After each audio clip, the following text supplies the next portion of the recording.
Hi, I'm Roger with All Wet Irrigation and Lighting, and today I'm going to show you how we winterize an irrigation system.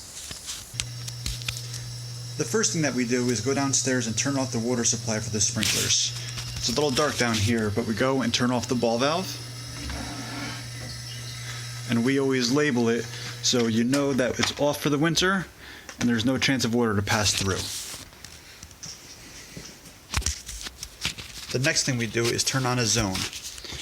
This is an older timer. We go ahead, we go to manual, go and run. So zone 1 is on right now. The next step that we do is get our compressor ready. Turn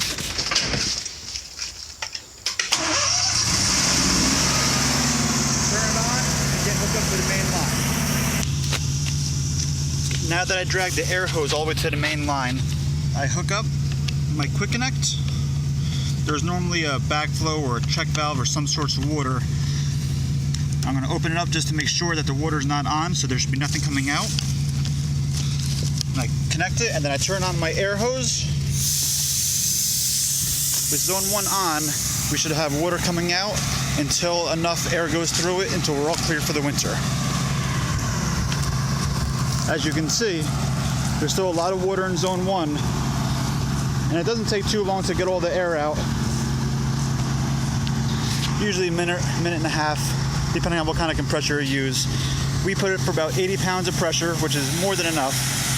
And you just got to make sure that you have a big enough compressor where you can actually hold that water. So now you can see we're getting a mist going through the line, just blowing out all the water.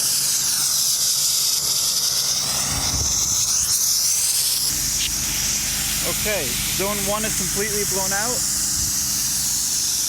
You still get that little mist, and then you do this for every zone in order, just like your normal standard cycle going through. So I'm going to go ahead and turn on zone 2 now.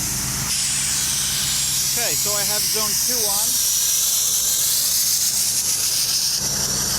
which is a different couple of heads for this system. And I just go through every single zone one at a time, just like you would on this normal program, until you're all finished. So I'm going to go ahead and go to zone 3 for this house.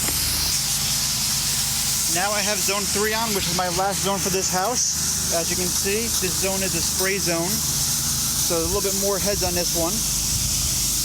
And just like all the other ones, I go ahead and look at every single head, make sure everything's working good, and all of the water is out of all the heads. And then when I'm finished with that, I'll go back to my air hose and just connect. Now that my zone 3 is all finished, I go ahead and I disconnect my air, turn it off while the zone is running so that way it's not pressurized, and I disconnect, and I always leave my hose faucet opened just in case in the winter time if the ball valve doesn't seal all the way, water can drip out of it and we can know that there's a problem with the plumbing. Thank you for watching.